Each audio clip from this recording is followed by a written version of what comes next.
So, people, we are gathering today in order to make what context. Yeah, we are in the middle of the fall, and it's the moment of the year when you collect and prepare three of the more important, even though all of them are important, biodynamic preparation.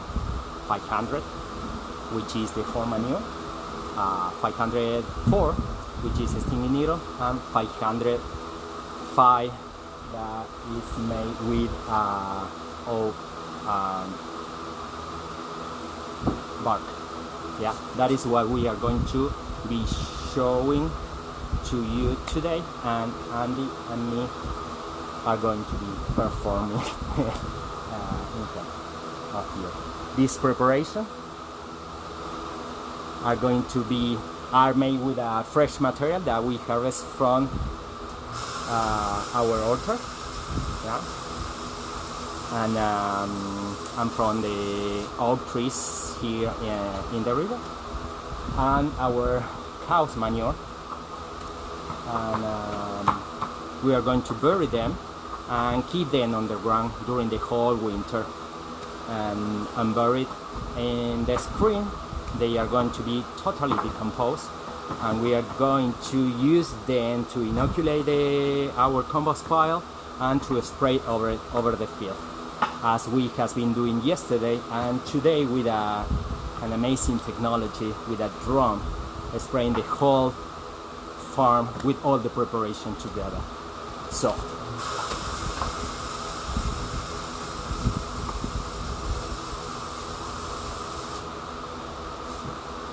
what we are doing now, Andy has been chopping as small as possible the oak bark, fresh collected on Friday from the trees. We just collected a small part of the oak because we don't want to damage those trees.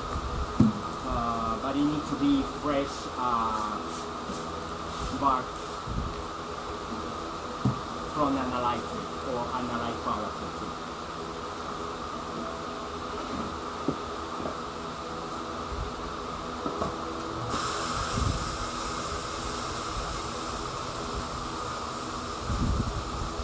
The stinging needle as well has to be chopped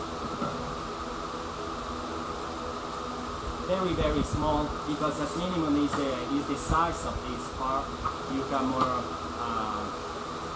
surface area of contact with the microorganisms that are in the soil that are going to be decomposing this during the winter, and adding all the enzymes that are going to release the nutrients that we are looking for to be using over the plants.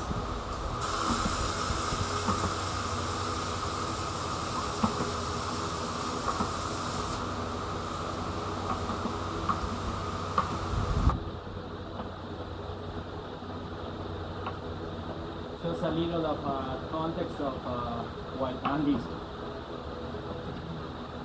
chopping this and stinging this. A little bit of context of biodynamic. We are working with biodynamic in this orchard since 2022 from the beginning, and with organic. Biodynamic is organic agriculture. That is an approach of organic agriculture that goes beyond organic, because it not only don't use any kind of synthetic product like pesticides or synthetic fertilizer. If not that Actually, you can see the whole ecosystem, the whole farm as an self-sustaining organism. So you have a very holistic approach and a very ecosystemic one.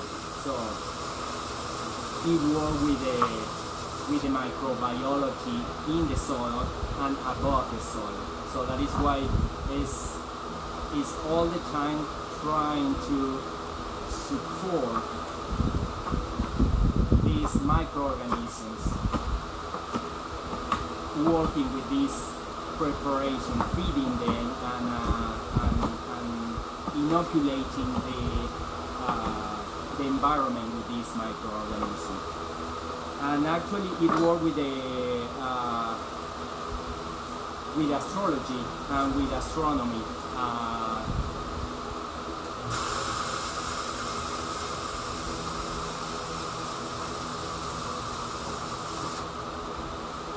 Because it included in the whole mechanism of the farm, and this is very interesting and is completely different than other kind of approach.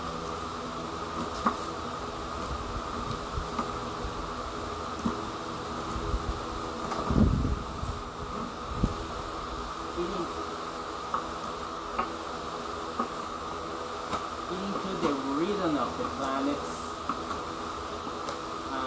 and the moon, the calendar of the moon, in the decision of when to seed, when to harvest, when to do all of the practices in the farm. That is not something new, because it's something that we as a human being has been practicing in all the cultures during centuries. It's part of the agriculture, but we got forgetting that, at least in the last 2 centuries, and we has been mystifying that, like that was something that was quite wrong, and it's not. And what? Biodynamic bring this back, and has been proved scientifically how this works with many trails, and it's interesting to see how crops that grow with this kind of management behave completely different. You can not only observe, if not measure the quality. Not only it improves the yield, if not the quality, the nutritious quality of those crops. It's not just about the crop, it's about the whole environment, you know. And I think that is what we are talking about and we are looking for all the time. Most nutrient dense, cleanest food, verifiable. Yeah, It's regeneratively farmed at the same time.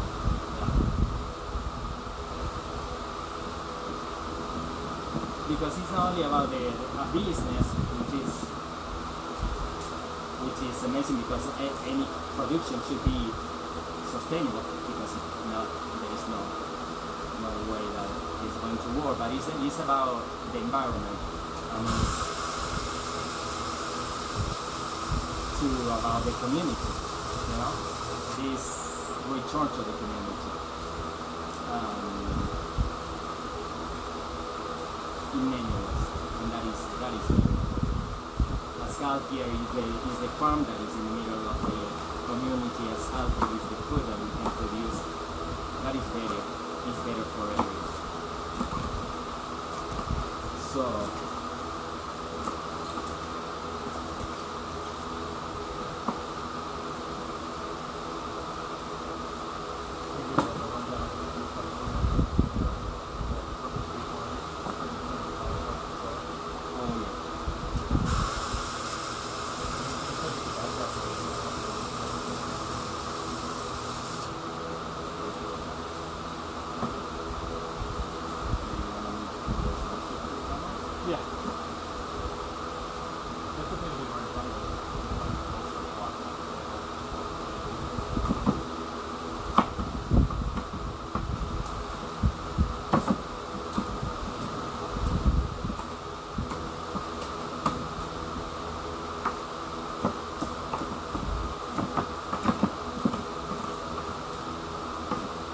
basically just to fundament a little bit of these preparations. And corn manure, the 500 one, is one of the corn preparation of the biodynamic. This is basically a preparation that is basically is cow manure that is stuffed in cow horn and buried in the soil during 6 months. Some people choose to cover the top with clay just to control the entry of worm, and some people they just compact the manure over there. Well, the important thing is that the manure that is there in contact with the chitina of the corn is going to be decomposing in contact with all the microorganisms that are in the soil, the local soil, and is going to be absorbing from the soil and the atmosphere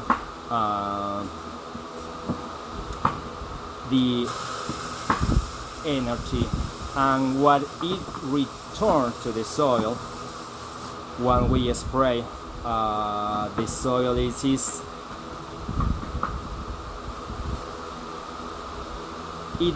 we can say in general improve the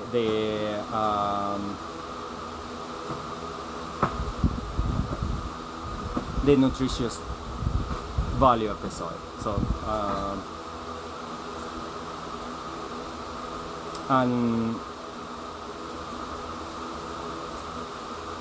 and triggers the vitality and promote the healthy growth of the plants. The interesting thing about all this preparation is that you don't need a lot of a big volume of them. They work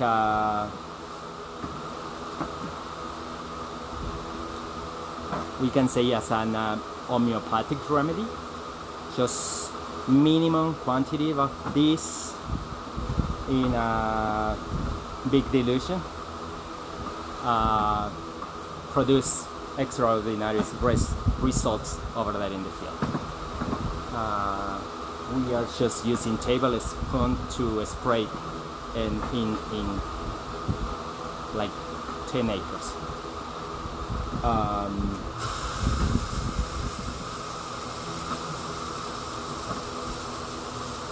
Nettle preparation is a preparation that enhances the structure of the soil and the fertility in general.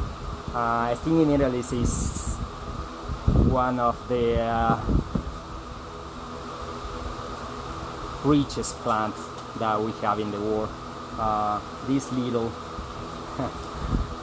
annoying plant is a plant that requires all the spectrum of nutrients from the soil, and it takes everything from the soil, but actually it returns everything to the soil. So when we macerate or we compose this plant, what we are doing is to creating a very strong, very potent nutritionist solution that is going to provide all that the plant, all the nutrients that the plant needs.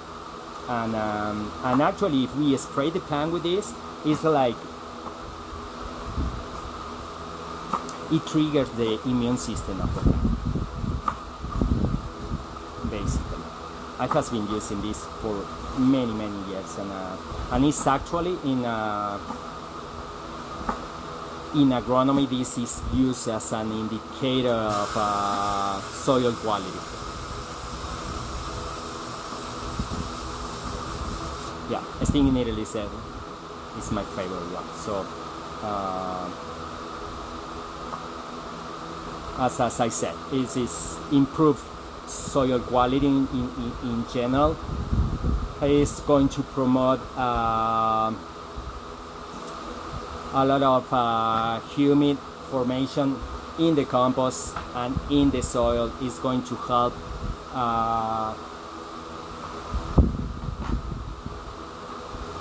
to the colloids in the soil to congregate and improve the structure of them, and improve the aeration, reduce the compactation, improve the interchange of cations in the soil. So basically is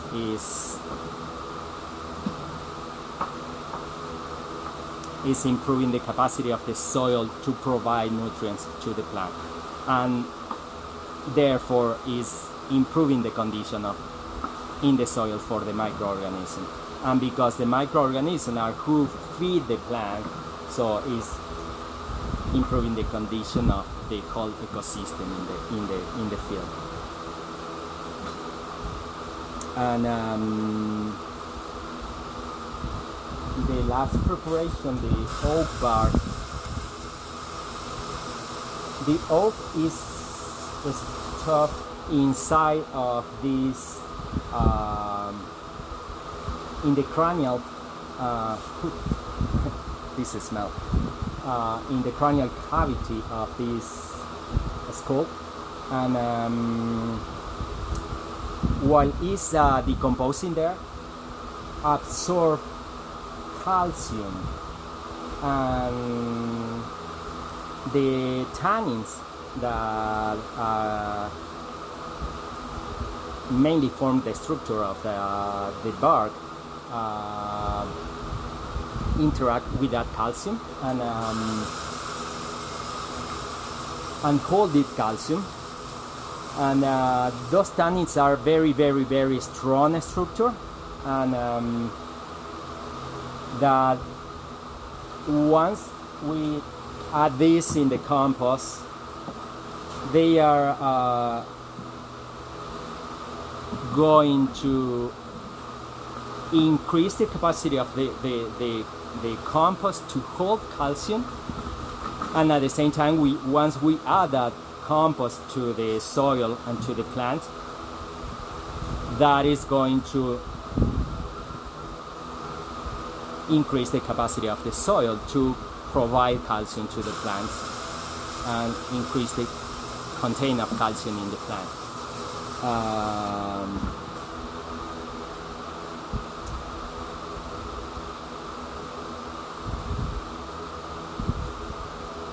This reinforces the immune system of the plant too, so it's going to strengthen the plant,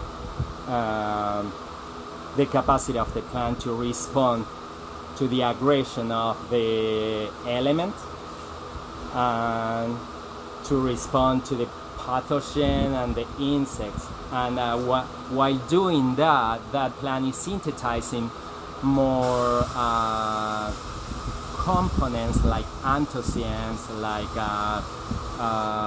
estylens, all those components that generate the color in the plant and flavor and odor, all the organoleptic characteristics that the plant hold, that we are looking when we look for a fruit, and we taste the fruit, that give to that food a lot of property that are not only nutritional, if not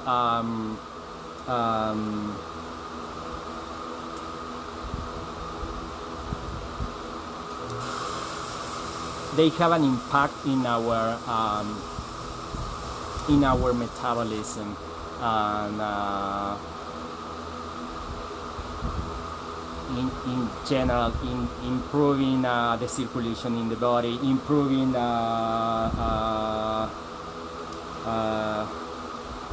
regeneration of our skin. So it's And another thing, when we use animal sheaths to manufacture biodynamic preparations, it truly bridges the animal and plant kingdoms, because the decomposing or fermenting plant matter inside of the animal sheath creates a very rich and robust microbiome that then is used to help improve the microbiome of the compost in the soil. So that's how it's done. Yeah, absolutely. So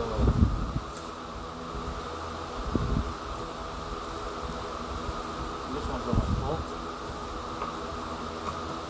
More sprigs. so what about the bar? Do we have enough? I don't know. Possibly. We might need a tiny bit more. Okay, I will a little more of this. Okay.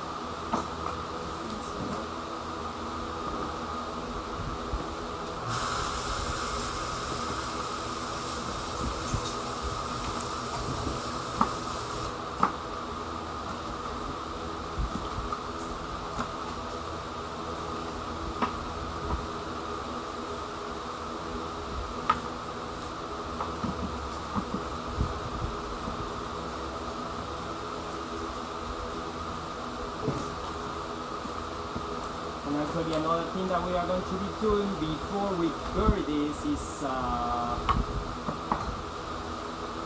we are going to measure the amount of this product we are putting into those containers to know how much of the input we are putting in and taking out. To have an accountability of the process.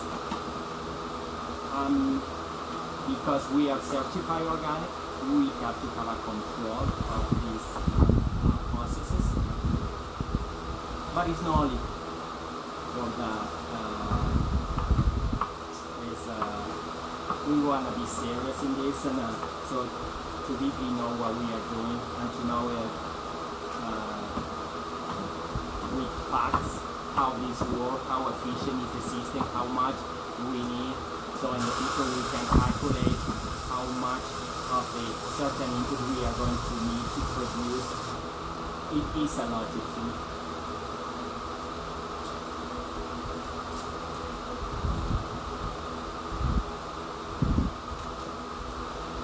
And in that way we can share information.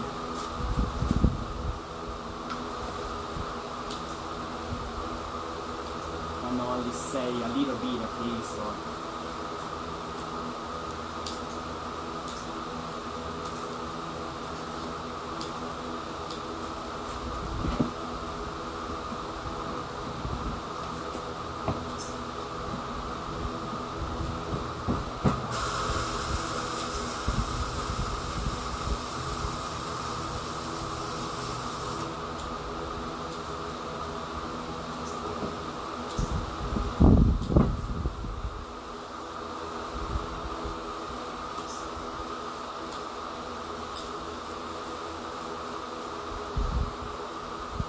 because we are pretty ambitious. Andias is very ambitious, and me as well.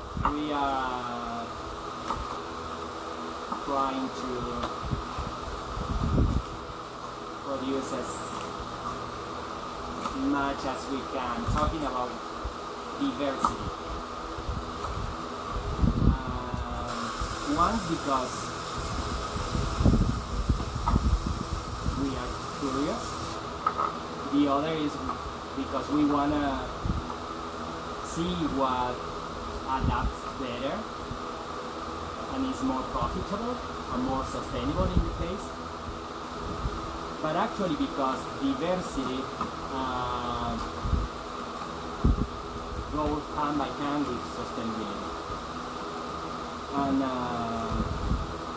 with food sovereignty, reduce the dependability of the area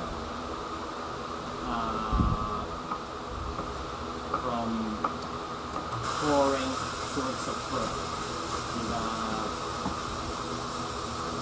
For example, for us, that our main connection is the 70s. Something happened in the 70s. we want to be sure that we are going to be able to support the community with a good quantity and a good quality of food. And this time around in these videos, we're doing everything the kind of slow manual way, chopping all of the bark and the nettle by hand, but in the future we'll post more videos of doing much larger batches using more tools. But this is a way anyone can do it, just getting started in small batches. In the future we'll use grinders for the oak bark and more automated chopper to kind of be able to do a lot more material, a lot more vessels in a shorter amount of time.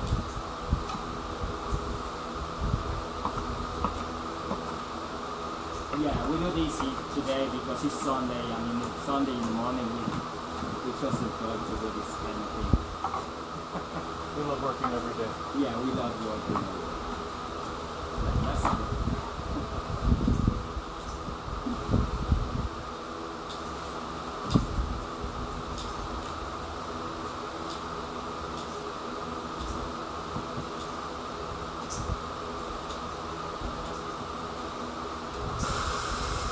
After we get done filling these terracotta pots and the skull with the oak bark, we'll go outside, and that's where we're going to fill the horns with the fresh manure, and then we will proceed to bury the horns in a horn pit in front of the Bull Guardian Monument statue art, and the cattle skull oak bark and the unglazed terracotta pots singing nettle will go into a separate pit where the soil will be a little bit more moist. That you mentioned is very important. The preparation, they need a different environment because the forces that are included in them are different. 500 need to be buried in a shallow pit or hole and with a very good drainage. It doesn't need to be okay.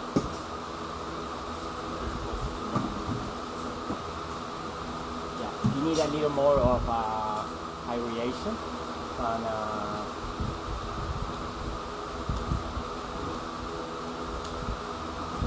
and that is why we are going to be placing that in front of the guardian statue where it's in a taller side of the slope of the terrain where we are sure it's not going to be holding a lot of moisture. While these two preparations, the 504 and 505, they need to be in a colder place and with a permanent moisture, one more than the other one. This one, 504, need to be in a very anaerobic situation and continually wet.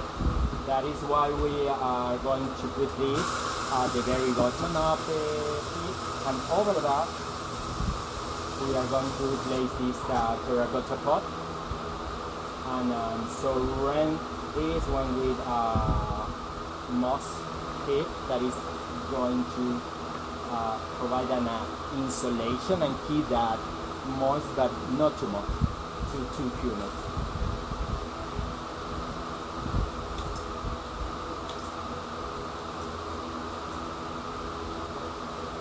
And actually it's going to protect the ceramic.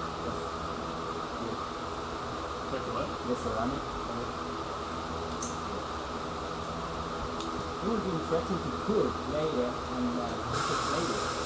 You know? And actually it's going to be biodynamic, so the food that you feel is going to be very energetic.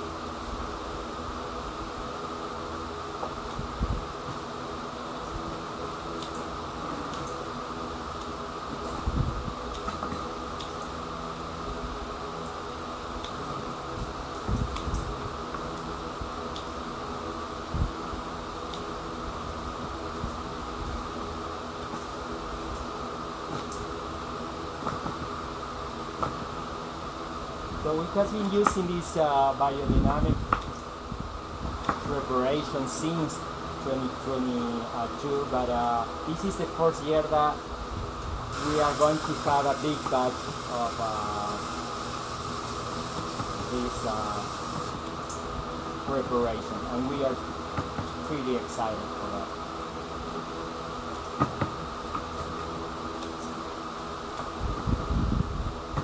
And we are counting increase year by year the area that we have cultivated with the different plants that we need for this preparation.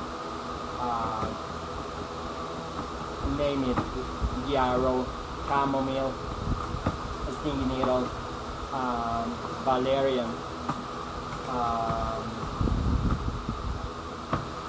equisetum.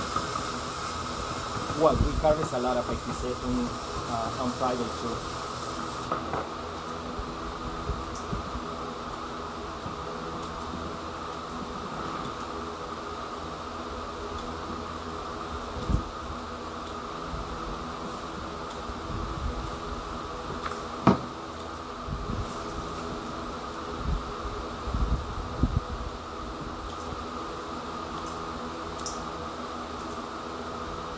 The other thing that this preparation allows us to do directly is to integrate the animal realm with the vegetables and the mineral of the soil and the environment, the cosmic forces. So everything is integrated in this. We are using animal pods, we are on the vegetables, and we are burying them into the ground and exposing them to the elements during a season, during a special time of the year. That means that we are using all the force of the cosmos, and you can believe or not in that, but that works.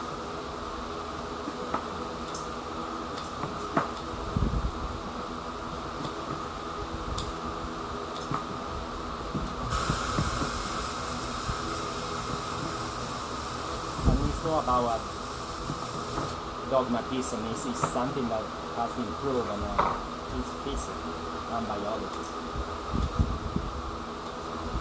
And it looks a little weird. It's good. And as we make these preps, the rest of the farm is being sprayed with biodynamic preparations from whatever we didn't finish from yesterday's video. Namely, mostly the east pasture. We weren't able to capture the entire operation being sprayed on one video because we're spraying hundreds of acres over multiple days. It's going to be very interesting. We are running, taking samples every single year of soil samples of the different parcels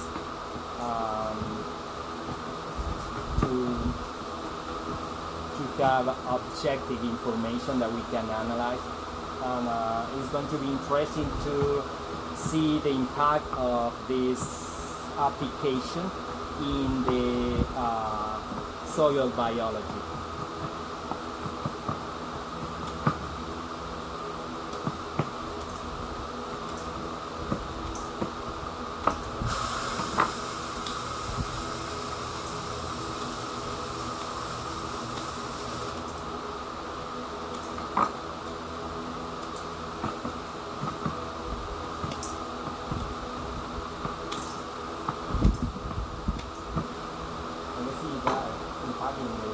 Rabbit preparation. Hopefully he doesn't taste that. Yeah. Alright.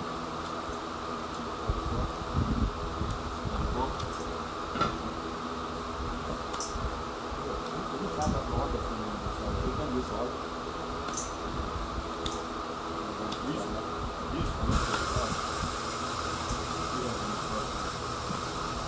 The rest of them I will use that to prepare the coffee.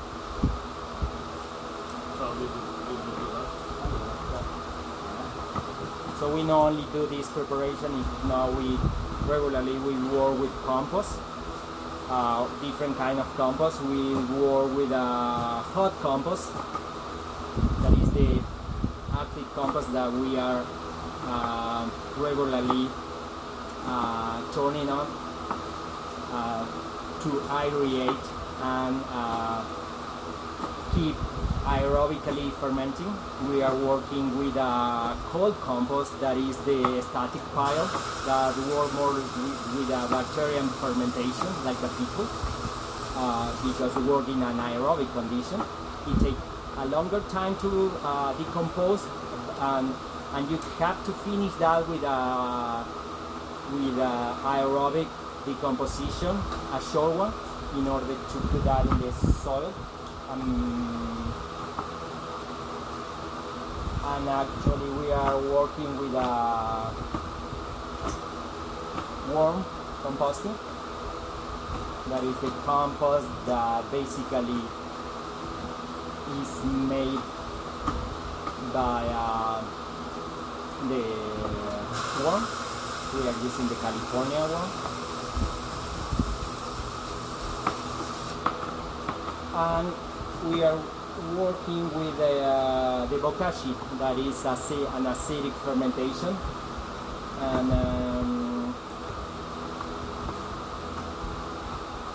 that is we are using that more as a strategy to control the strongest pathogen that are affecting the plant. That we don't want to take the risk to put them in the compost.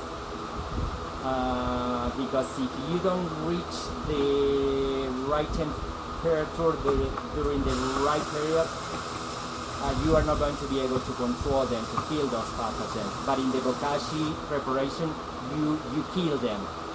So then we had different strategy to manage the scratch of the waste that we have here in the farm. So we don't throw anything in the garbage. We recycle everything.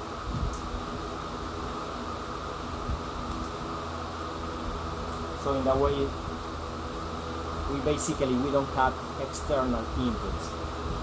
Everything recirculates here in the farm. We feed ourselves, our system. Self-contained organism. Yeah.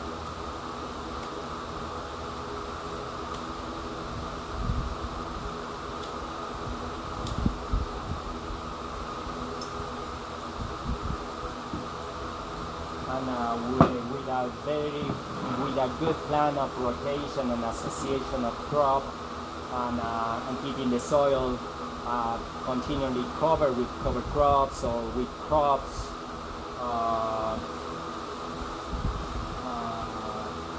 we keep the soil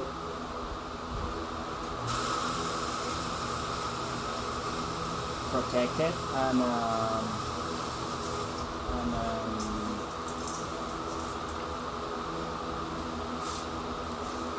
a good nutrition balance, and we are not depleting the soil from nutrient because we are continually rotating with plants who have different requirements, and actually in that way we are creating the cycle of different diseases or insect too, because we are moving crops who are susceptible to determine diseases to other areas for certain amount of time.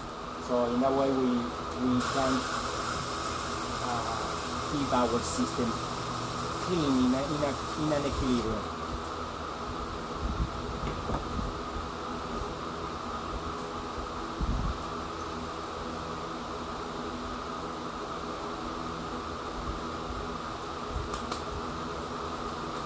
Okay, let's make this.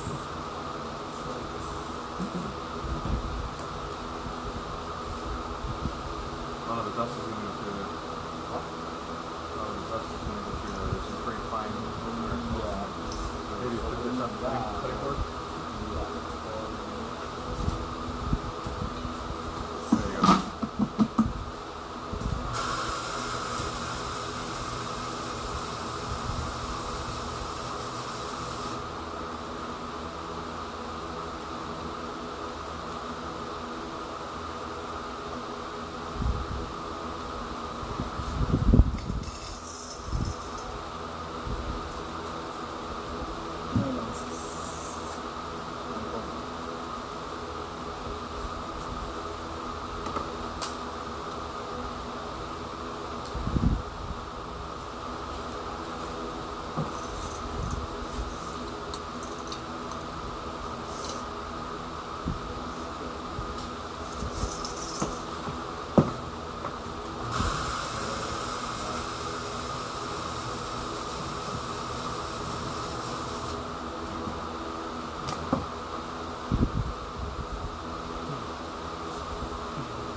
I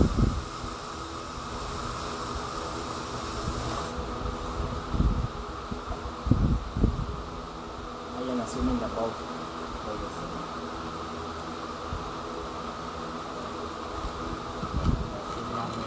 Can't be, but it's pretty close.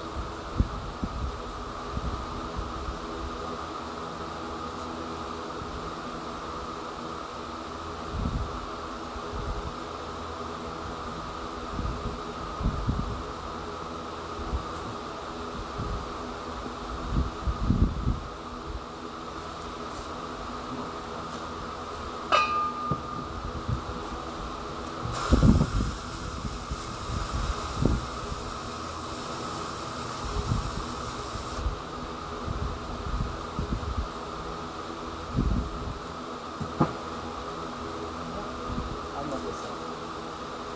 1 pound, 3 ounces. Yeah, the same. Well, yeah.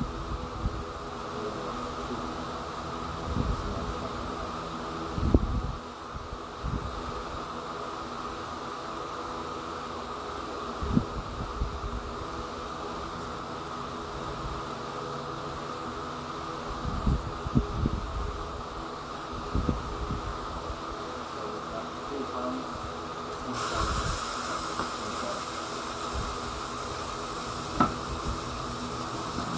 Oh, that was in here. Oh my god. No, we got 1 and 3 ounces there and 1 and 3 Everything that is in here was in here though. Oh, yeah. This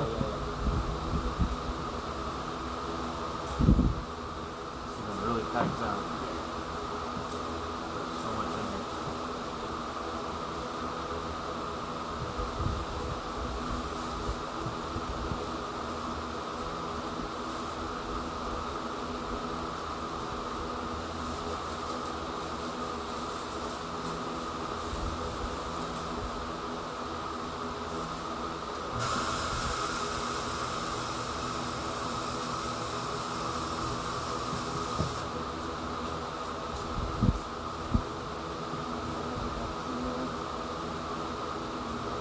So the storage is just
I put a little more in.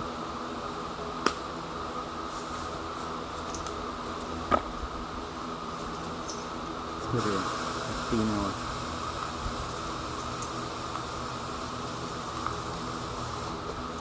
You are replacing the brain of the cow with some oak bark. You can see the oak bark here. I guess that is one that can fit there. So we need an elephant. Oh, let's go.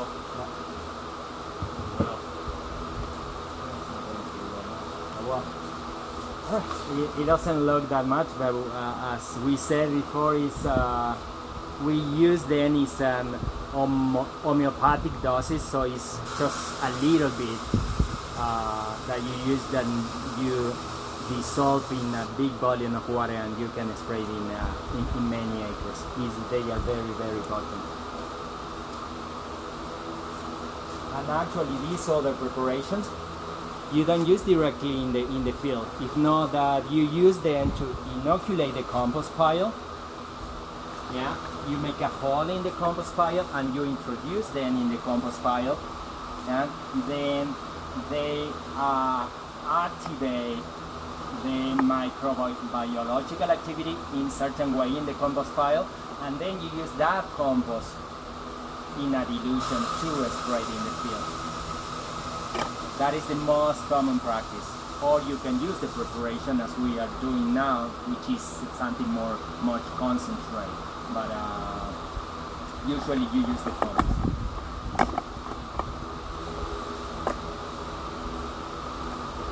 So let's go outside. I could take one of those. Or this. See that one? And I'll put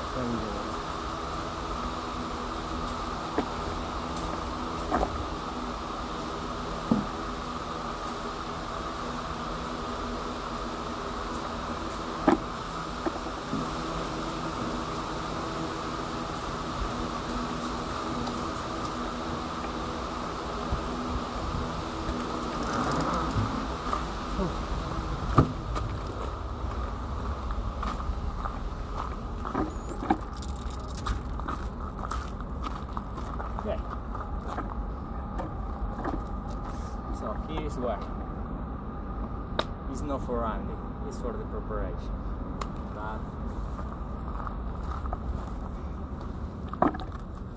There we go.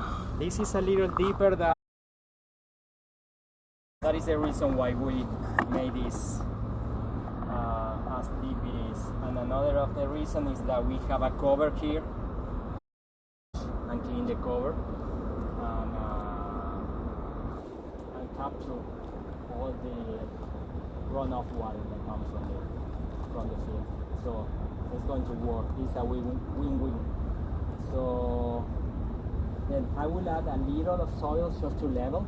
We are going to put the scoop, add a little more soil over, put the terracotta, and put some moss, and add soil. Yeah, and actually we can add some manure and hay that is going to help us with it's going to keep some more aerobic condition in the terracotta, and it's going to help us to convert it. And then we'll probably put some gravel on top of the pit too And to keep vegetation to a minimum, so we don't have a lot of intrusive roots that are coming down and trying to steal the nutrients that we're Absolutely. preparing. Absolutely.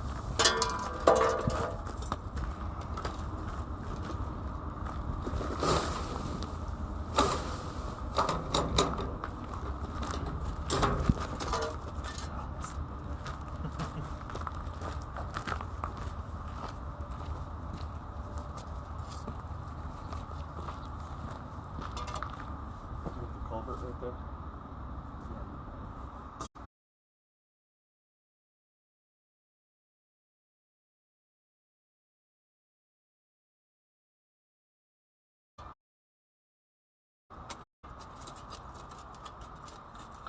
The idea was to put gravel and then some every kind of rock and make something like a nest or a little rock, something. We definitely have the 18 inches of cover that we're looking for. Yeah. Yeah, maybe even a little bit more. Maybe up a little bit more.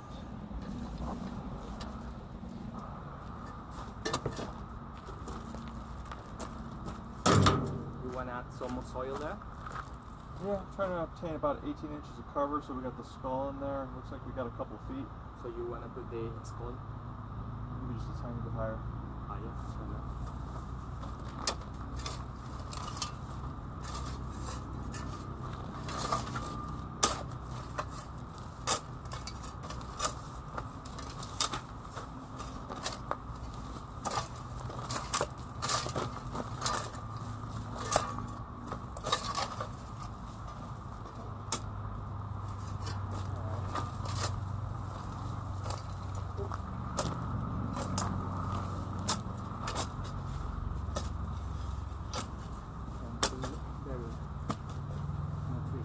All right.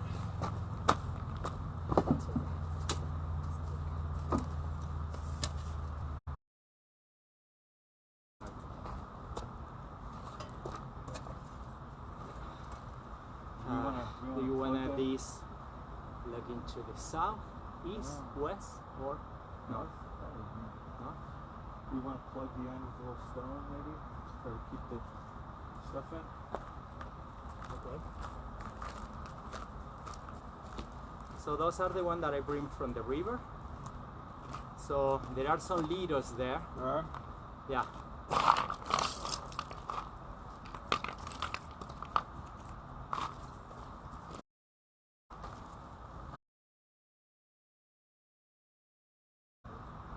Actually, we can put some. Okay. And, Put another one, or jam another one next to it.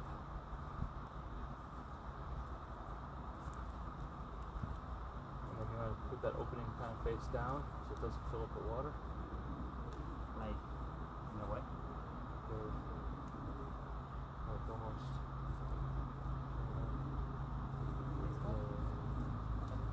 I'm facing north.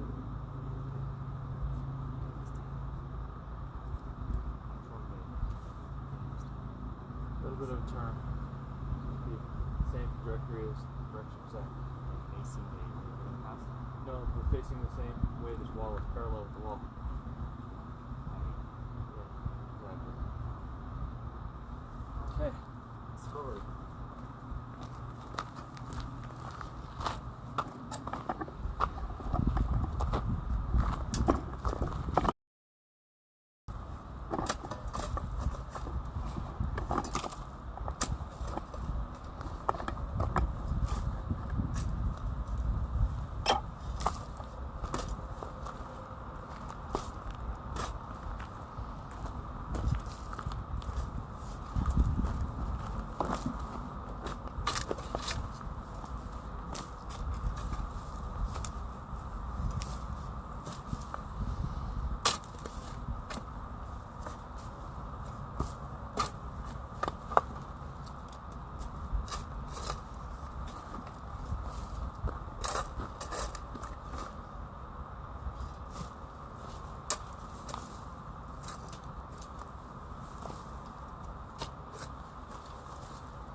Question now is that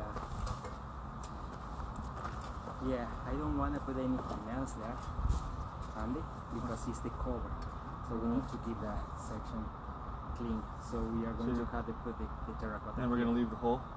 A hole, Majority of the there, hole. at least there. You know? Yeah. So let's put rocks there, so we can cover that skull with some gravel and rocks. Or we can now, yeah, thinking it better. If you want, we can put the skull here and do the whole leaf here and leave it that area. Okay, so we'll fill that up more, and then the terracotta pots will be near the top, so it can be exposed, right? Yeah. Okay. But do you want to put the skull and the terracottas here? Or leave the skull here? Yeah. I should just leave it since we Okay. have it there. Okay. Perfect. Okay. So let's put some more soil there. Let's do this. Let's bring soil.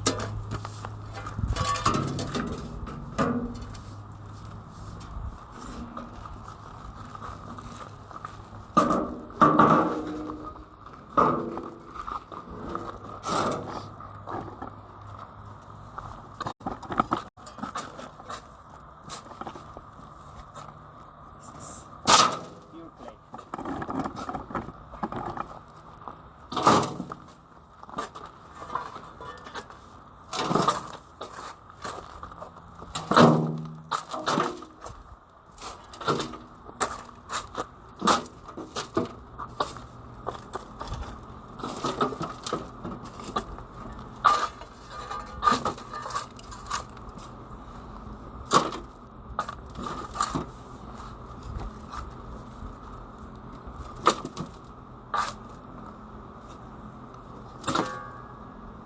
That's enough, huh?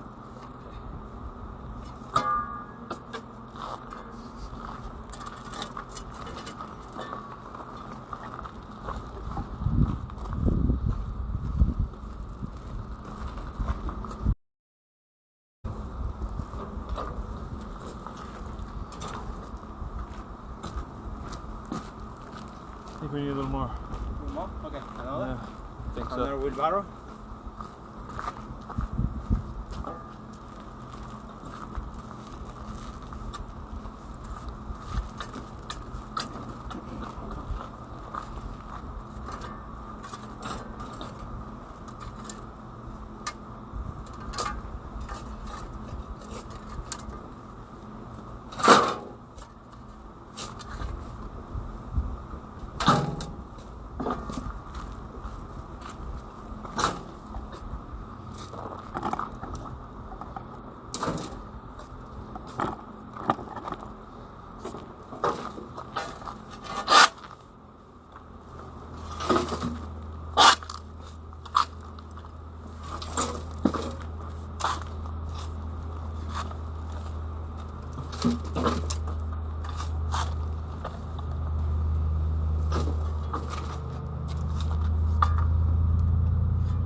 Okay.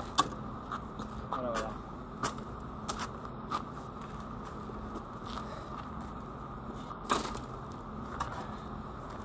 That was their contribution.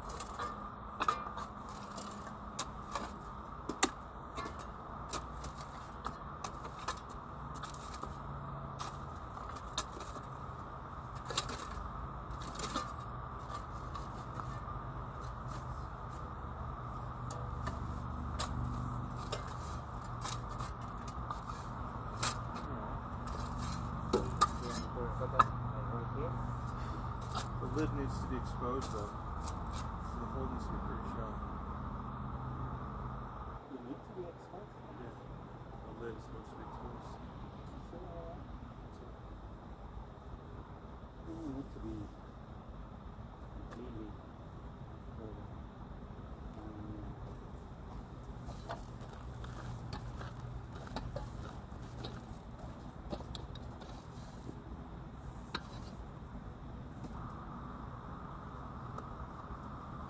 And my hands are dripping in sweat.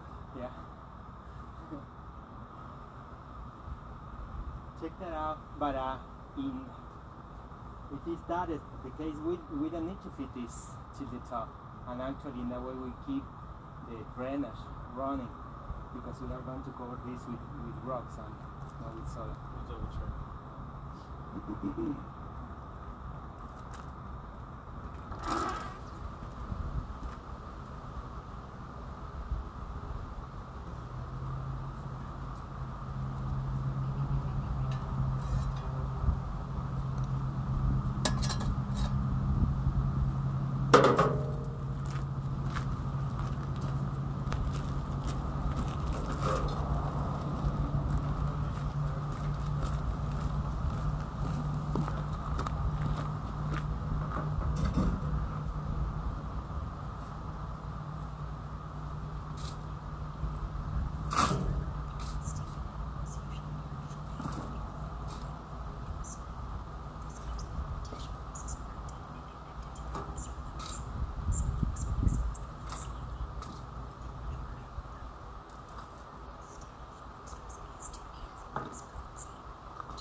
Yeah, we could fully bury.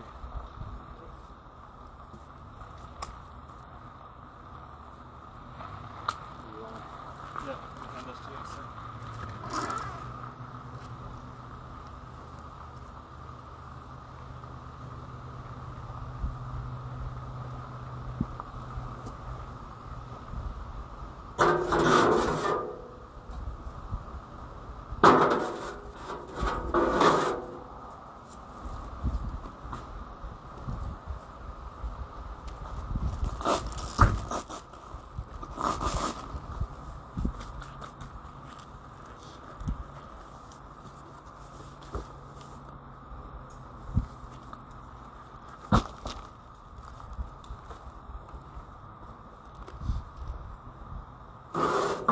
Let's put one next to the other.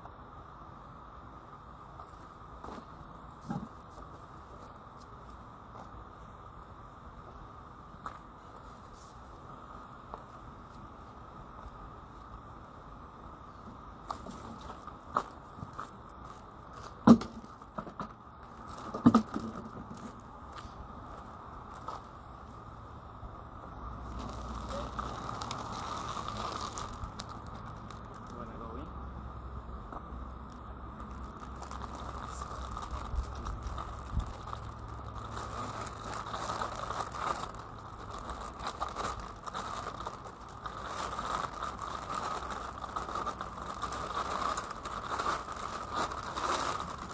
This feed moss is going to be a rich humus, and we are going to use that too. Or if we continue using this spot, it's going to be like the rich chamber. It's so rich. And I would like to add here in the side, instead of that soil, put some of this straw with manure, because it has kind of the same consistency. What do you think? Yeah.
very active. Very active.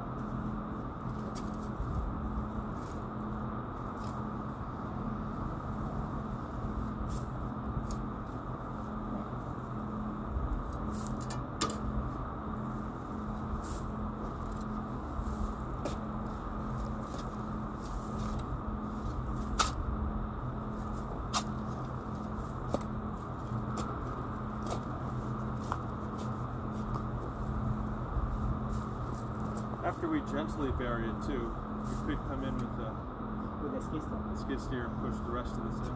Yeah. As long as this is gently covered. Yeah. My idea, and I think you will agree, is just to put gravel over this. So yeah. we keep this clean. Yeah, right here by the culvert. Exactly. And over everything. So we make a kind of a gentle slope. And it's going to look nice, but it's going to be very functional. And we are going to keep a good drainage. So tomorrow with the skisser, I think it will bring a lot of gravel. And over the gravel, we can make a silhouette or something with those rocks. Okay, so that's done. 500. Yes, let's move on to the 500. So as Lucio was saying, we're going to leave the status of the prep pit here as is for now. The stinging nettle and the oak bark sheaths are gently buried. We're going to come in tomorrow with a skid steer. We're going to push the majority of this onto this side closest to us here and cover them up better. And that's where they'll stay for the next 6 months to be harvested in the springtime. Yeah. And now we're going to go to the guardian statue over there, and we're going to fill our horn manure horns and create the horn pit. Yoo-hoo! Horns. The horn. Piece. No, pieces. All right, let's go get all that.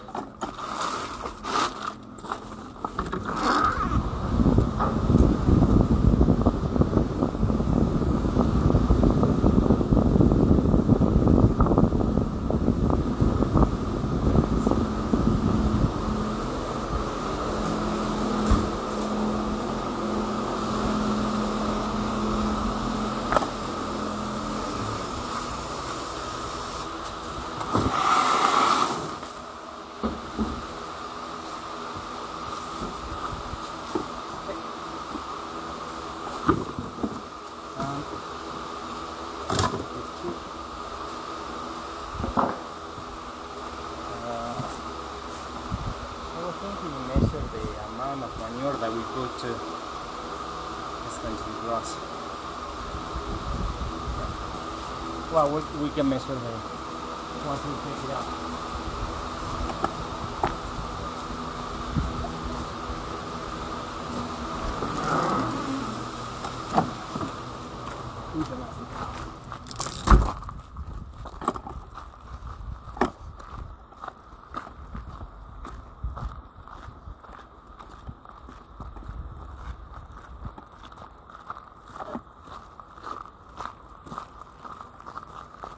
You want to talk a little about the garden? Absolutely. So the guardian statue here is a 12-foot tall humanoid with a bull's head, and it is a symbol of Nutrient Farm's dedication to clean food, and it's also a tribute to Biodynamic Preparation 500 horn manure, which is why we've put the horn pit directly in front of him so he can protect it and help the alchemy. So there's our horns, there's our fresh manure from cows with a calf on the side, and we're going to fill the horns with the manure and empty a couple of these that are still full from last season. From our last season we had a horn pit down there in the orchard right behind the first apiary, and it was a smaller horn pit, and we're doubling the size for this year, and I suspect we'll do the same. We'll keep increasing the size in the coming years.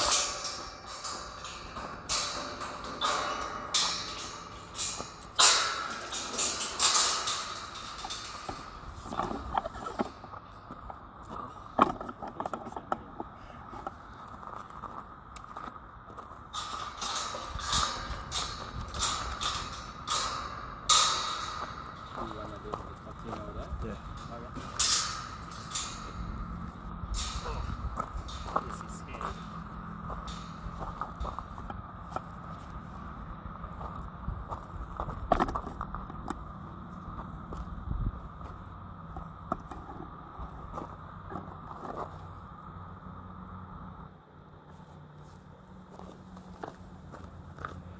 This is very hay.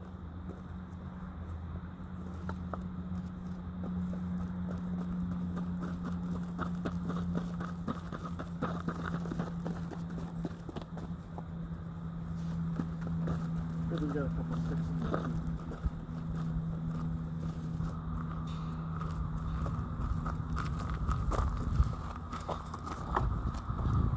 All right.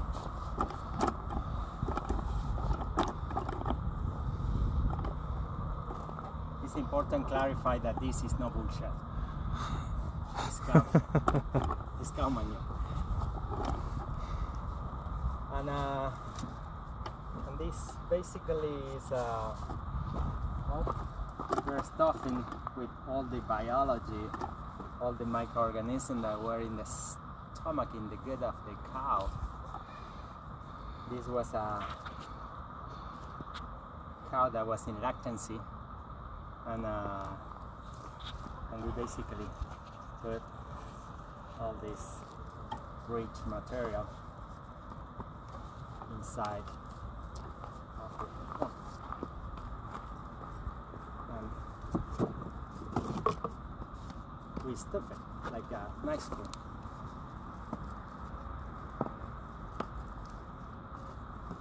But you can't stuff it too hard because if the manure is a little bit wet, it could actually squirt out Yeah, into your face. yeah.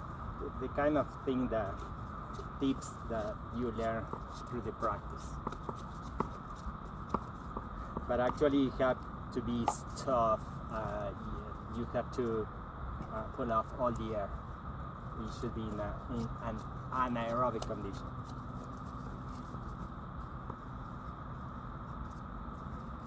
You don't want this fermenting. You want a very slow decomposition.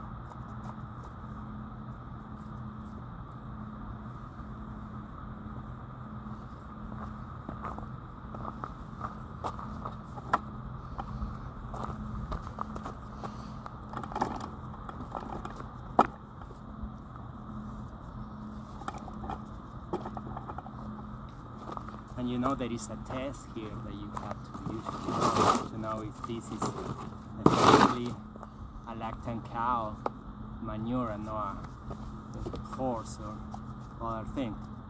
You have to taste it. And if it's sweet, it's because the lactic acid. So We'll wait for his expert opinion. no, it's something that I has been doing this many times, so you have to try it. You have to believe.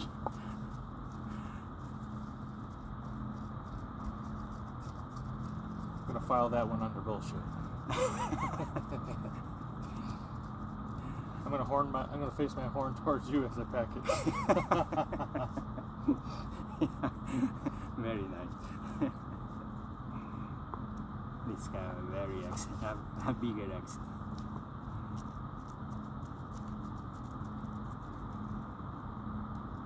So as we said before, some people put clay.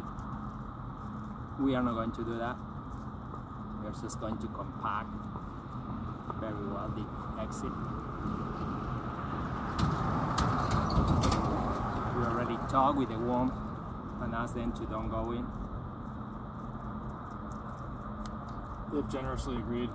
Yeah, we feed them over there. And it's too cold here. They are not going to come.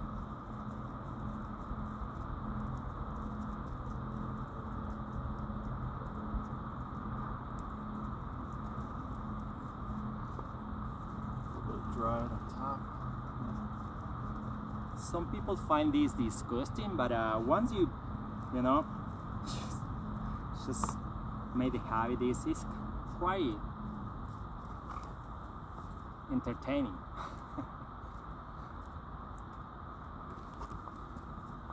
So why don't we? and it smells like nature. You know, one way that we can quantify the amount is you can weigh the corn when it's empty and weigh the corn when it's full. And that is an easy way. This is a cow.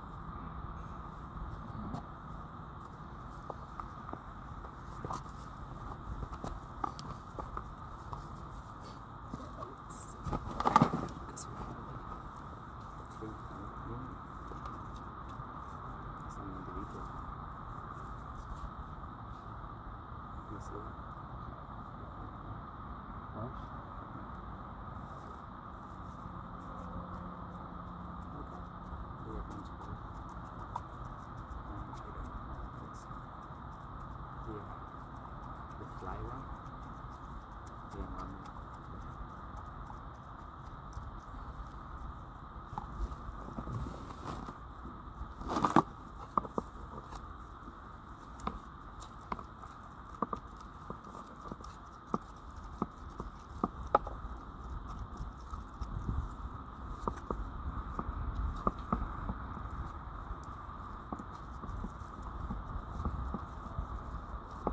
Well, this is working in a nutrient farm. You know, it's not a regular work.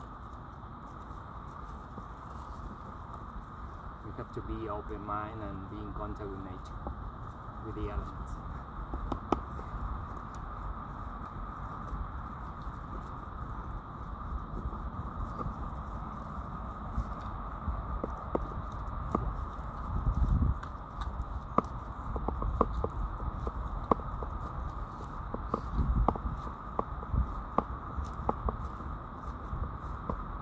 They say that biodynamic is a natural approach to agriculture that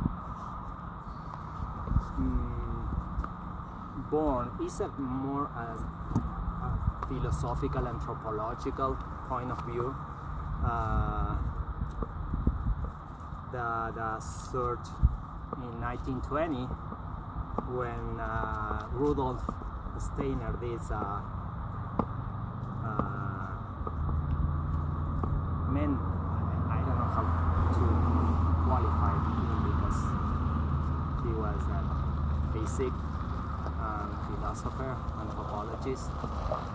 Well, after World War I, there was a big movement in Europe and in the whole world looking for,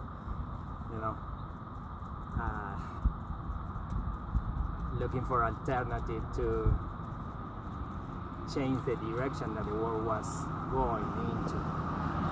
And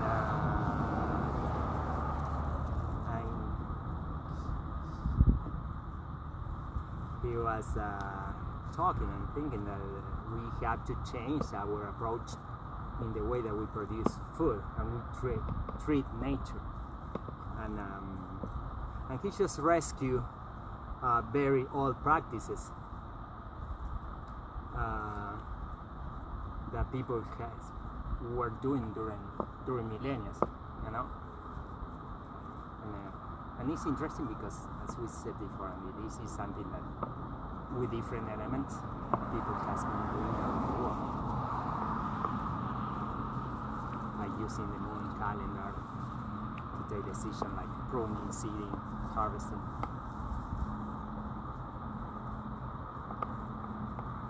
If you don't farm regeneratively, you're farming degeneratively. And you're stripping the nutrients from the soil and you're not putting anything back. And that's not sustainable. And the ultimate result of that is growing food that has no nutrition. I'm sure you've all heard that you have to eat 10 or 20 apples to get the nutrition of an apple that maybe our grandparents or great-grandparents ate. And that's because the soils around the world are overwhelmingly depleted from industrial chemical agriculture. Yeah.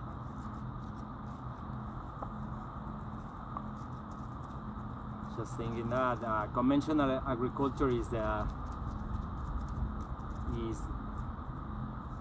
basically the result of a commercial strategy To put quantity over quality. Yeah, and actually those companies that were creating chemical armament for the war, after the war finished, they have to do something with the excess, and then they transform those poison in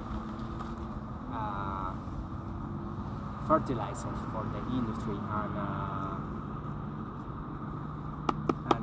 and pesticide, and we just adopt it because they tell us that in that way we will increase our yield, and we will be able to control the pests, and we just got that without thinking, and we destroy the balance in nature, and we destroy the ecosystem, and we poison ourselves.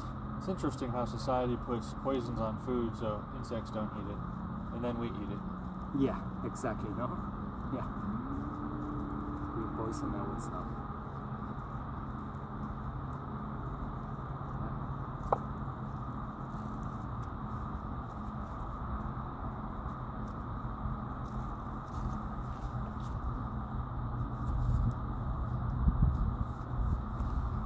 Yeah, and that is a different that approach to plants and insects ecosystem, no? And in biodynamic, in organic, you don't see insects and plants as nuisance precisely. You see something that is there and yeah, it's affecting you, but you don't have to eradicate. You just have to control the flora balance that allow you to harvest something that is profitable, but you don't try to eradicate that. You just try to understand why that is happening and change the condition, not kill the effect. And it's quite the same that is the pharmaceutic has been doing with us. You have a problem and they just give you a pill to control the symptomatology. Cover the symptom. But they don't treat the underlying cause of the problem. Exactly, it's the same. Exactly the same. And they create an imbalance in your body that create more problems.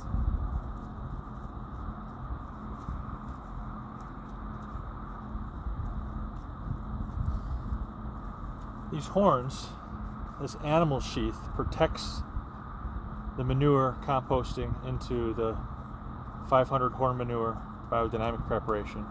It not only protects it from insects from eating the manure, but also from root systems from getting down and eating up all these nutrients before it can compost into something that we can harvest.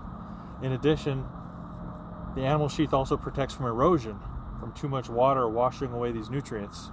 So when we bury all these horns in the pit, we'll do our best to attempt to put the opening of the horns face down slightly, so that way they don't fill up with water and erode the nutrients away, but kind of protects the microbiome that's developing inside of the cow horn.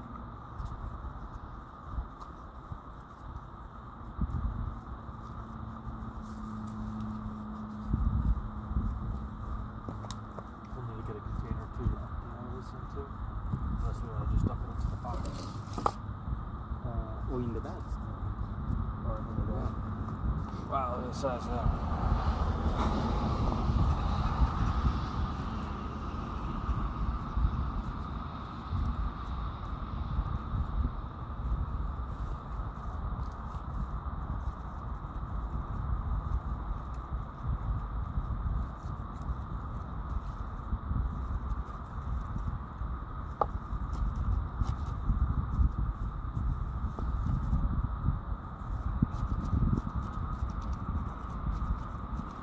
It's important to mention too that when we are spraying the field with this preparation, the intention is not to feed the plant with nutrient. If not, the intention is to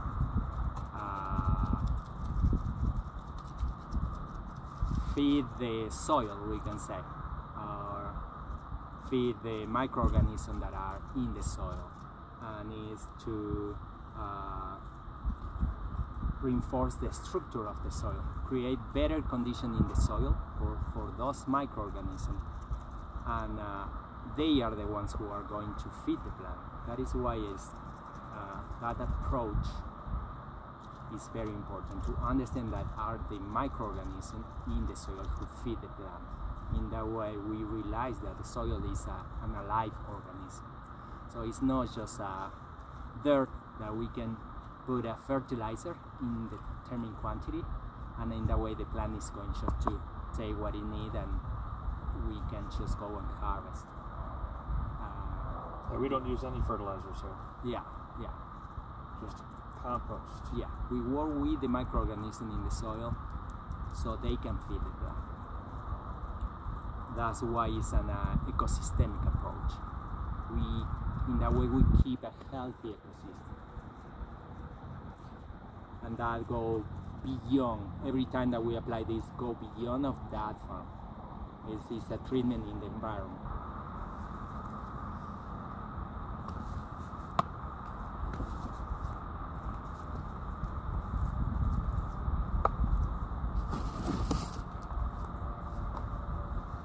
Wow.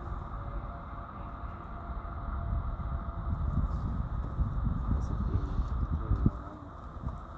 I think I asked the ranch team for a little bit too much manure. it looks like. Yeah, I told them, what did I tell them? 20 pounds? That's too much. Yeah, I know they were giving laxative to the animals just to collect. Oh, well, we use all the manure.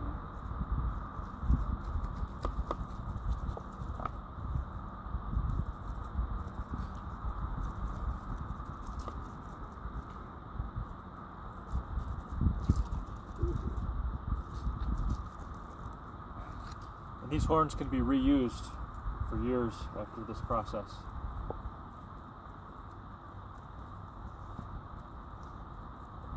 Absolutely. The basalt is an eternal basalt. And believe it or not, this really doesn't smell that much. No. I can barely even smell it. And it doesn't taste bad.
Biodynamic is practiced around the world, and there is an organization called Nettle, and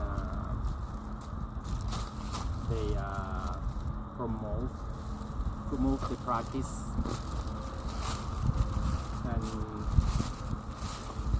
and actually they certify farm. The certification is interesting because that is a way to guarantee to the consumer that the product that is certified has been produced on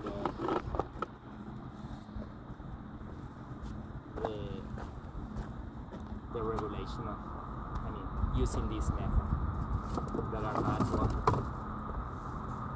So you know that you are eating healthy, nutritious food.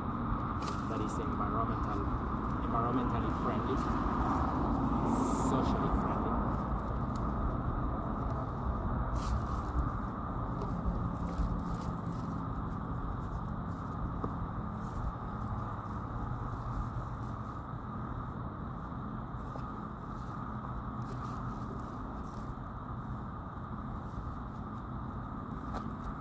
This is from last year.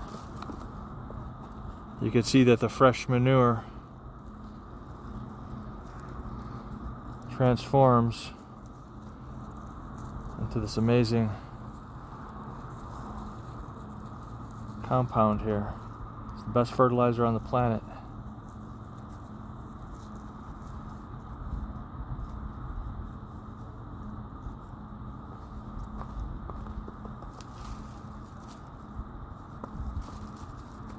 And a small amount of this can inoculate acres.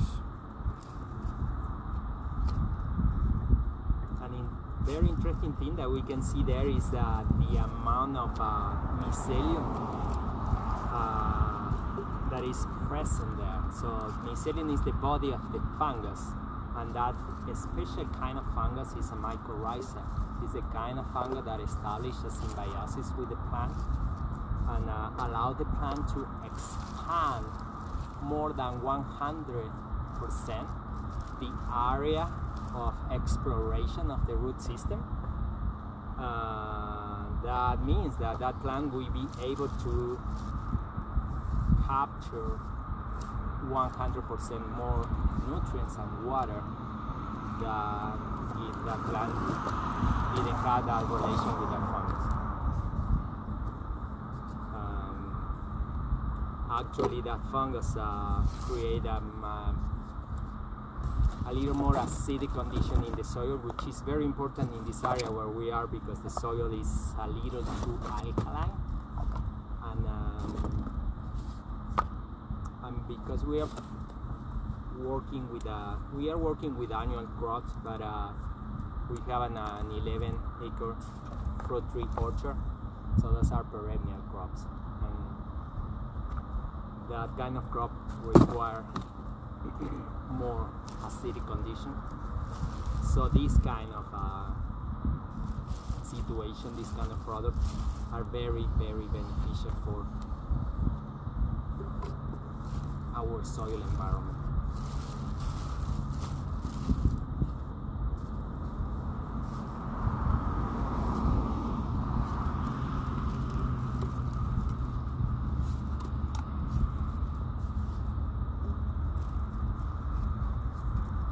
That's the reason why we have different kind of compost too.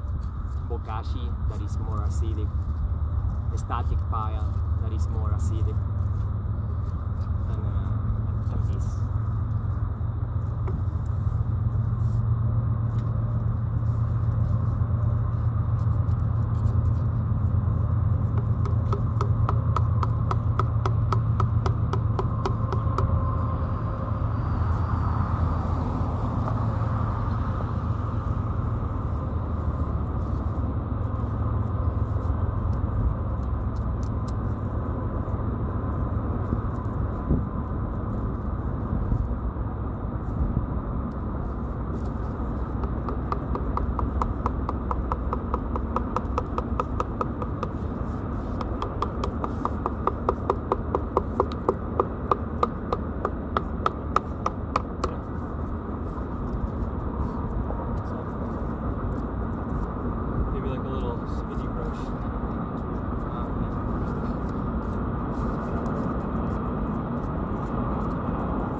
Other interesting thing about biodynamic is well, they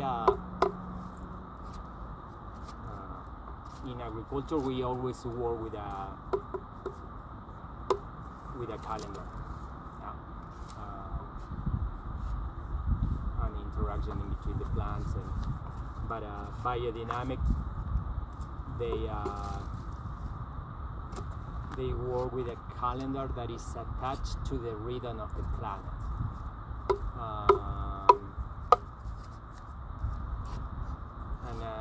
It's complex, but in that calendar you have days who are days for leaf, day for flower, day for root, and day for fruit.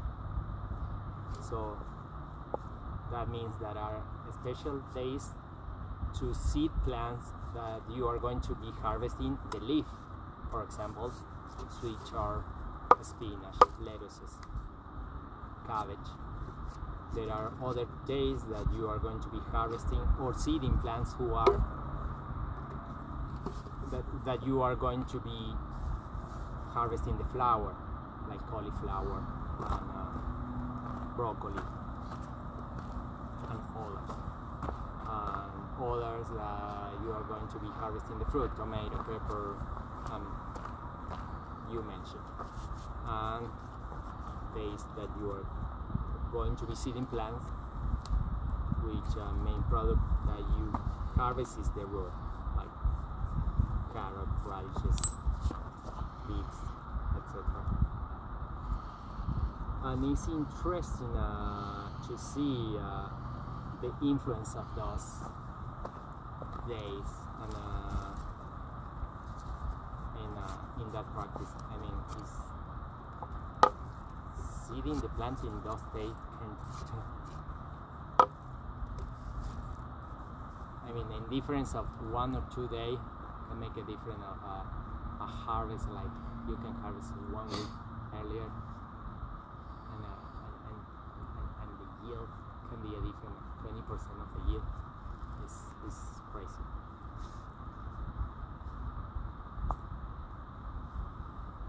One interesting thing about the cosmic perspective is if you can just think about the moon's effect on the planet and the tides and all of us from gravity. What Lucio was just saying, the cosmic forces affecting the plants and biodynamics. For instance, if the moon is on the other side of the Earth and the gravity is pulling down, that's very good point in time for seeding and rooting because the forces are already going down. But in the cosmic calendar, if it's a point where the moon is directly above and the forces are pulling up, that's a point in time where the water has that extra energy and boost of filling up the leaves and the plants, and it's a good time for harvesting and other agricultural tasks. Yeah, actually you use that in order to take the decision to prune. You know, if the moon is present, if you prune in that moment, the sap is moving. So if you prune, you are going to stimulate the plant to sprout, and then you know always want that. Because if it's too early, you are increasing the risk of the plant to suffer damage for an early frost, for a late frost. So you have to be looking for a decreasing moon to prune, and that is something that my father taught me that when I was 8 years old, and he was not biodynamic. So that's very interesting. And people use those principles to go to the estilist to you go in a crescent moon, you know that you are going to go more often because your hair is going to grow faster. And that is true.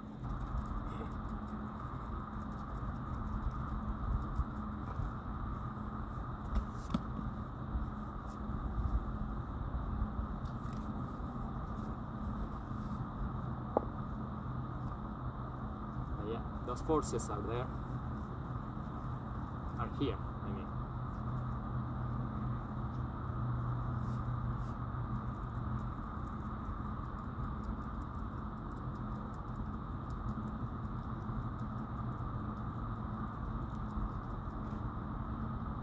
We as a human used to tend to think that it's us and the other thing, like we and the universe is there and we are here.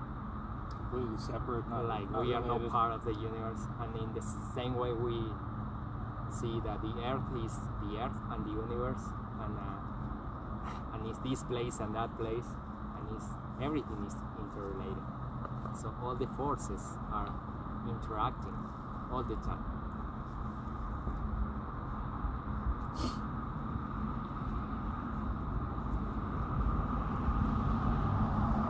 Like the moon is spinning around the earth, not because it's just one. There is a force there. And the earth is spinning around the sun because it's a force. And the other planets are there because there are forces. Measurables.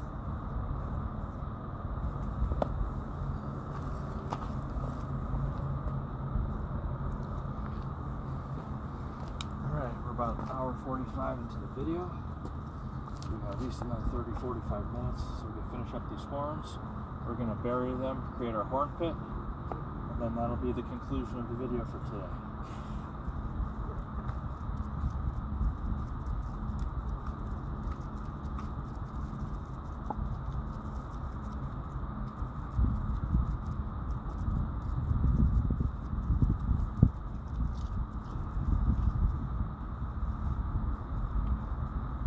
What we call this? The cemetery stone? What? The cemetery stone? That the rock say we? Headstone. How we? Headstone. Headstone. We need one for Halloween at least.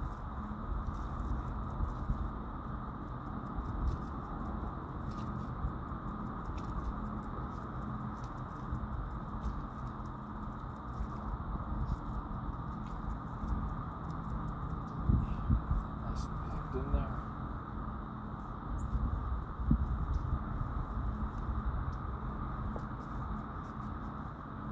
We can cover the guy with some spider web and put a pumpkin in the head. Sheet on him, like a ghost. Yeah.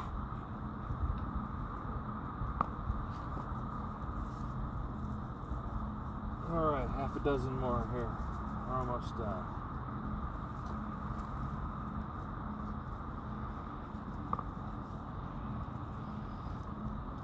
There's the drone doing orchard 2. You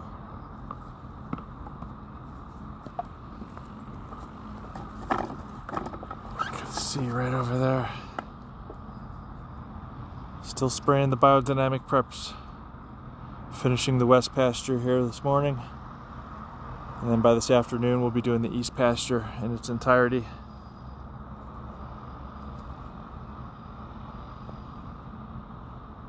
We're spraying all preps, biodynamic 500 through 508, plus gold, plus some other silicas, and some other volcanic ash rock.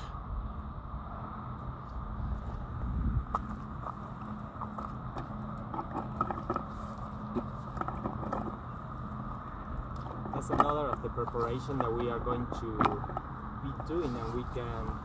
The horn silica is the preparation 501 that is made in the spring and buried during the summer, and is basically silica that is grounded.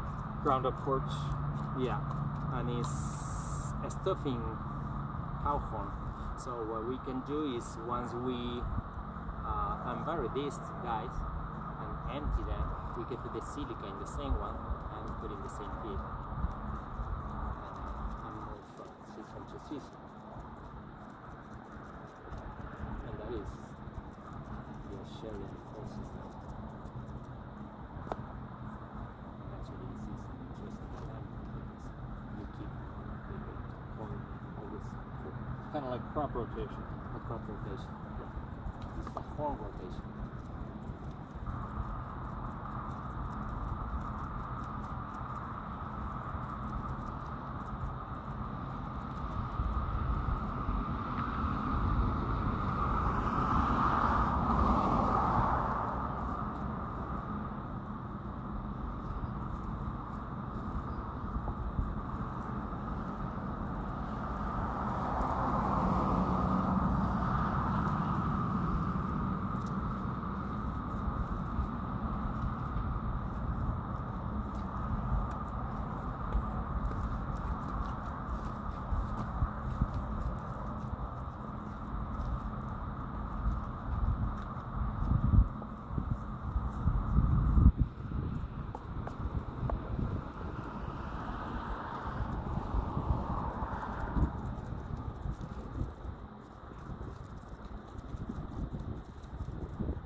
Yeah. I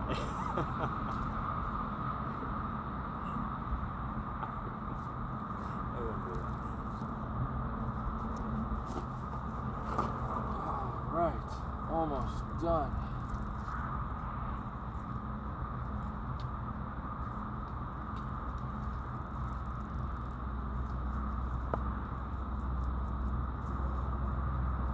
This looks like it could be a squirter. Pretty small horn. Yeah, this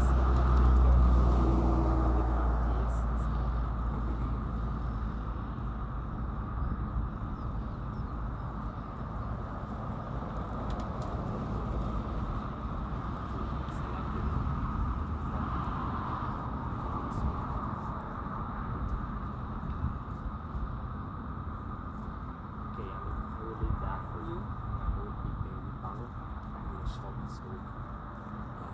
Very this place.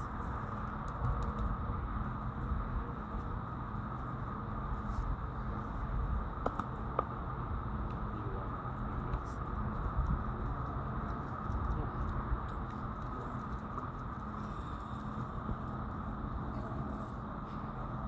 Feel it. I feel it.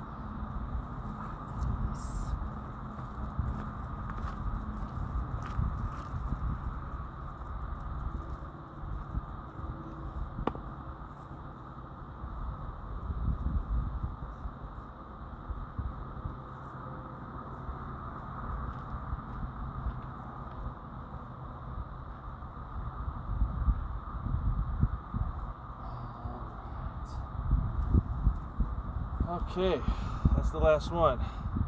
Let's see how many we have here. 1, 2, 3, 4, 5,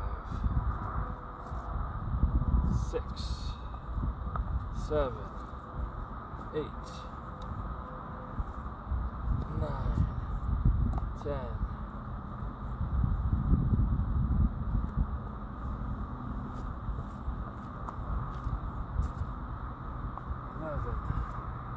12, 13, 14, 15, 16, 17, 18, 19, 20,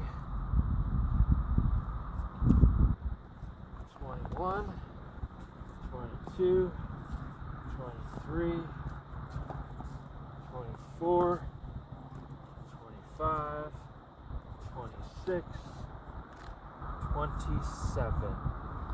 27 horns. Numerology, 27 reduces down to 9, 2 plus 7. And 9's a very good number for biodynamics. And that was coincidental. So as soon as Lucio gets back, we're going to start arranging these horns in the pit. We're going to make a nice beautiful spiral with the openings facing down. We'll then bury them with soil, and we're going to use these little concrete pillars to mark the four corners of the pit so it's very clear where to come to 6 months from now, next spring, and dig this up and harvest the number 500 corn manure.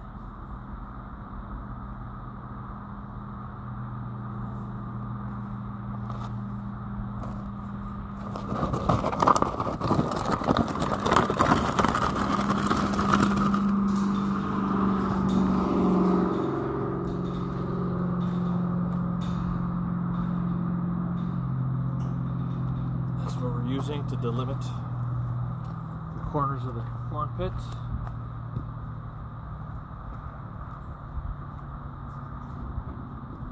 Leftover micro piles from a project from long ago.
Again, we should probably do like a light cover and use the skid steer tomorrow or something. Yeah, absolutely.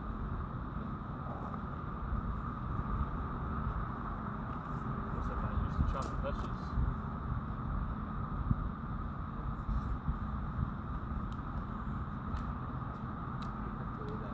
Gosh, too much chocolate. Some caddies there. Yeah.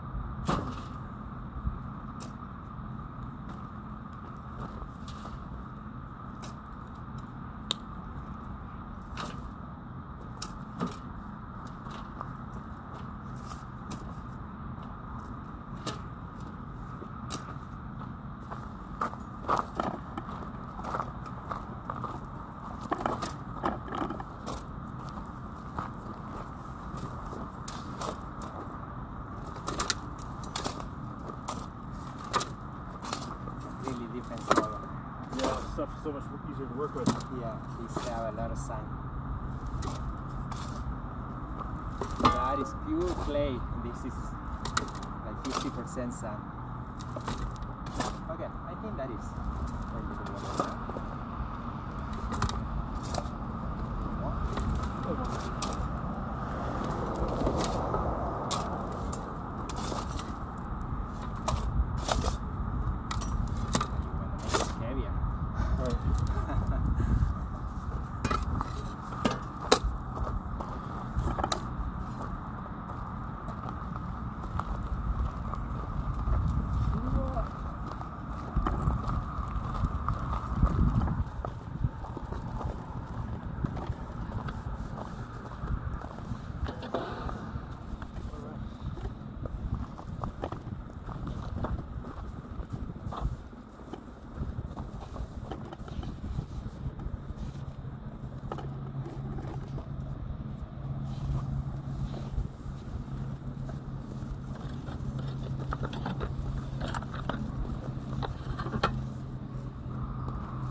You want to make it over in this fire?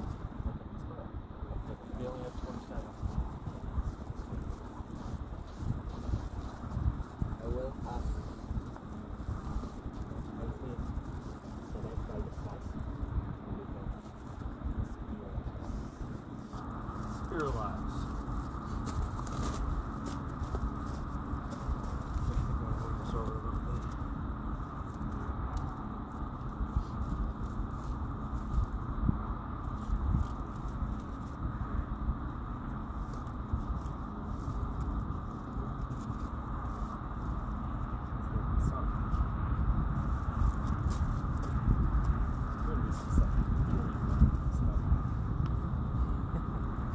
Better compost. Yeah. That's 5,000. It could be very simple.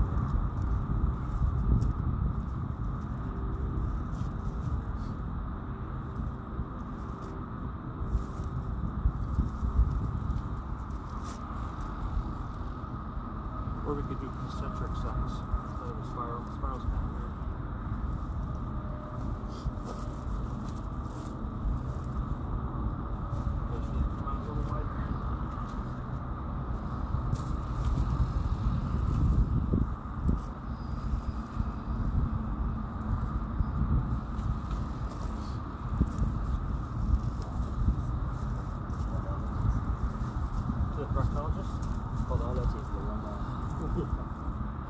Maybe, I don't know. I don't know how you maybe associate.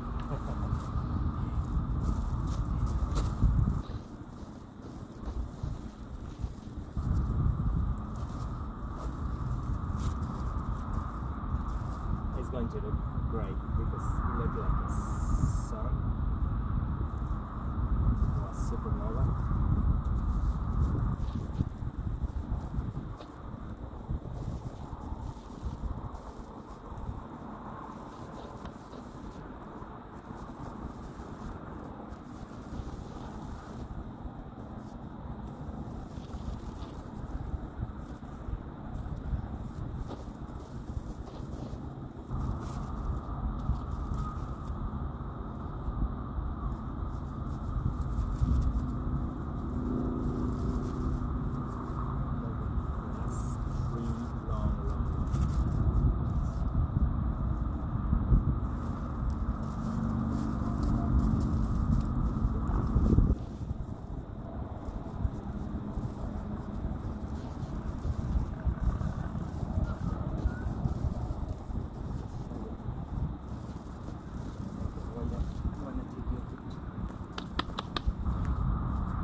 this side so your shadow's not on it.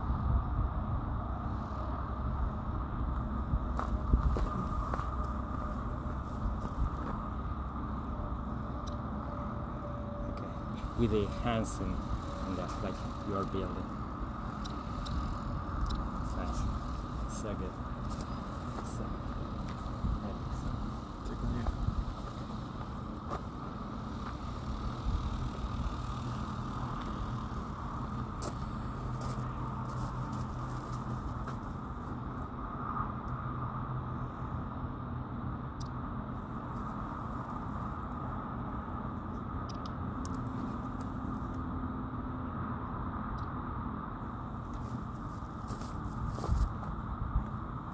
Okay, now we're going to gently cover, just like we did the last pit, we're going to gently cover the horns, and then tomorrow we're going to come back off video and fill up the remainder of this pit, and that'll be the end for this season. So let's get started.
But if we put another wheelbarrow, just to be sure that the bones are more covered.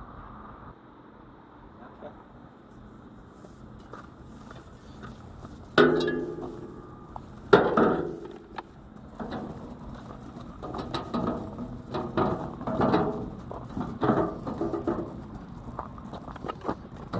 And this one we can just throw it and level it.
All right, ladies and gentlemen, it's been fun. Intro to biodynamics. Numbers 500, 504, and 505. This is the Bull Guardian. That's Lucio. I'm Andy. A pleasure. Have a good day.